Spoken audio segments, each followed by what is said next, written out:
JK செய்திகளின் இரவு நேர பிரதான செய்திகள். ஹெரோயின் வைத்திருந்ததற்காக கைது செய்யப்பட்ட ஒரு பெண்ணை தடுத்து வைத்து விசாரிக்க முன்னாள் ஜனாதிபதி கோட்டாபாய ராஜபக்ச பிறப்பித்த தடுப்பு உத்தரவு முற்றிலும் சட்டவிரோதமானது என உயர் நீதிமன்றம் இன்று தீர்ப்பளித்துள்ளது. இலங்கையில் பயங்கரவாத தடுப்புச் சட்டத்தின் கீழ் 2020ஆம் ஆண்டு இடம்பெற்ற மேற்படி அடிப்படை மனித உரிமை மீறலுக்காக அரசாங்கம் மனுதாரருக்கு 1 லட்சம் ரூபாய் இழப்பீடு வழங்க வேண்டும் எனவும் உயர் நீதிமன்ற தீர்ப்பில் குறிப்பிடப்பட்டுள்ளது. சம்பவம் தொடர்பாக பேலியகொட சிறப்பு புலனாய்வு பிரிவினரால் கைது செய்யப்பட்ட ஹேனகம பொகுனுவிட்ட பகுதியைச் சேர்ந்த காஞ்சனா பிரியதர்ஷினி மதுரபெரும என்ற பெண் தாக்கல் செய்த அடிப்படை உரிமைகள் மனுவை விசாரித்த உயர் நீதிமன்றம் இந்த உத்தரவை பிறப்பித்துள்ளமை குறிப்பிடத்தக்கது.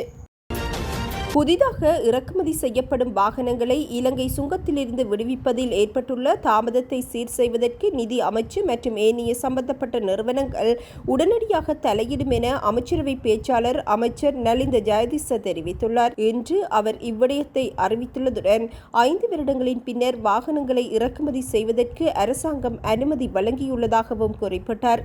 பொறிமுறையில் குறைபாடுகள் இருப்பின் அதனை நிவர்த்தி செய்வதற்கு அரசாங்கம் தலையிடும் எனவும் அவர் சுட்டிக்காட்டினார். எனினும் வாகனங்களை விடுவிக்க அரசு தவறவிட்டதாக குற்றம் சாட்டப்படுவது நியாயமானது அல்ல எனவும் நலிந்த ஜெயதிச தெரிவித்துள்ளார். இறக்குமதி விதிமுறைகளில் ஏற்பட்ட மாற்றம் காரணமாக சுமார் 400 வாகனங்கள் 20 நாட்களுக்கு மேலாக இலங்கை சுங்கத்தில் சிக்கியுள்ளதாக இலங்கை வாகன இறக்குமதியாளர்கள் சங்கம் குற்றம் சுமத்தியுள்ளமையும் குறிப்பிடத்தக்கது. இலங்கையின் சில பகுதிகளுக்கு வளிமண்டலவியல் திணைக்களம் கடுமையான மின்னல் தாக்கம் குறித்த அம்பர் எச்சரிக்கையை வெளியிட்டுள்ளது. இதன்படி மேற்கு சப்ரகமுவ, மத்திய, தெற்கு மற்றும் ஊவா மாகாணங்களில் உள்ள பல இடங்களில் கடுமையான மின்னல் மற்றும் இடியுடன் கூடிய மழை பெய்யக்கூடும் என திணைக்களம் அறிவித்துள்ளது.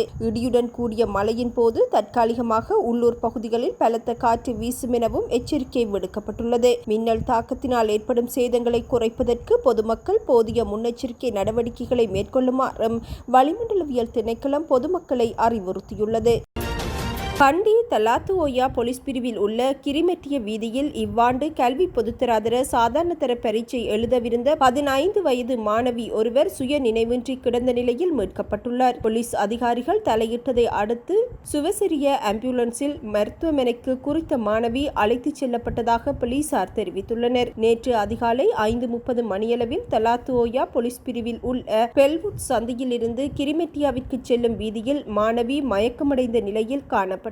மாணவியின் தாயார் தனது மகள் வீட்டை விட்டு காணாமற் போயுள்ளதாக 119 என்ற அவசர தொலைபேசி எண்ணுக்கு அழைப்பை ஏற்படுத்தி போலீசாருக்கு தெரியப்படுத்தினார். இவ்வாண்டு சாதாரண தர பரீட்சை எழுதவிருந்த அதே வயதுடைய மற்றொரு மாணவனுடன் சிறுமிக்கு காதல் உறவு இருந்ததாகவும் இதற்கு அவரது வீட்டில் எதிர்ப்பு தெரிவித்து வந்தமையினால் அவர் மனமுடைந்து வீட்டை விட்டு வெளியேறி இருக்கலாம் என்ற கோணத்தில் போலீசார் விசாரணைகளை முன்னெடுத்துள்ளனர்.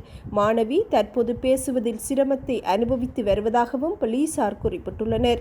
கண்டி பிரிவுக்கு பொறுப்பான சிரேஷ்ட போலீஸ் கண்காணிப்பாளர் அனுருத்த பண்டாரநாயக்கவின் அறிவுறுத்தலின் பேரில் போலீசார் மேலதிக விசாரணைகளை முன்னெடுத்துள்ளனர். அமெரிக்க ஜனாதிபதி டொனால்ட் டிரம்பின் புதிய வரி கொள்கை இலங்கையில் சில ஏற்றுமதி பொருட்களில் தாக்கத்தை செலுத்தும் என பொருளாதார மேம்பாட்டு பிரதி அமைச்சர் அனில் ஜயந்த தெரிவித்துள்ளார். நாடாளுமன்றத்தின் இன்றைய அமர்வில் உரையாற்றும் போதே அவர் இதனை குறிப்பிட்டார்.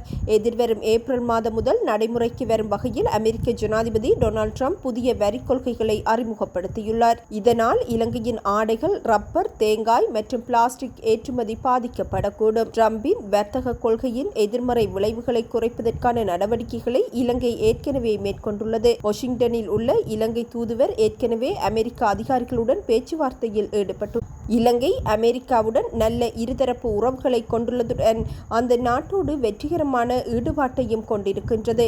எனவே இவ்விடயத்தில் அரசாங்கம் தீவிர அவதானம் செலுத்தியுள்ளது என பொருளாதார மேம்பாட்டு பிரதி அமைச்சர் அனில் ஜயந்த தெரிவித்துள்ளார். 2025ஆம் ஆண்டு சிறுபோக நெற்செய்கை விவசாயிகளுக்கும் வயல்களில் வேறு போக பயிர்களை மேற்கொள்கின்ற விவசாயிகளுக்கும் நிதி மானியத்தை வழங்குவதற்கு அமைச்சரவை தீர்மானித்துள்ளது. விவசாயம், கால்நடை வளங்கள், காணி மற்றும் நீர்ப்பாசன அமைச்சரால் சமர்ப்பிக்கப்பட்டுள்ள யோசனையை கருத்தில் கொண்டே இந்த தீர்மானம் எடுக்கப்பட்டுள்ளது. இதன்படி 2025 சிறுபோக நெற்செய்கை விவசாயிகளுக்கு ஹெக்டேயர் ஒன்றுக்கு 25,000 ரூபாய் வீதம் உயர்ந்தபட்சம் 2 ஹெக்டேயருக்கு வழங்க வழங்கப்படும். வயல் காணிகளில் மேற்கொள்ளப்படும் வேறு போகப் பயிர்களுக்கு ஹெக்டேயர் ஒன்றுக்கு 15,000 ரூபாய் வீதம் உயர்ந்தபட்சம் 2 ஹெக்டேயருக்கு வழங்கப்படும். இதேவேளை விவசாயிகளுக்கு வழங்கப்பட்ட உர மானியத்திற்கான பணம் திருடப்பட்டுள்ளமை தற்போது தெரிய வந்துள்ளதாக அரசு தரப்பு குற்றம் சுமத்தியுள்ளது.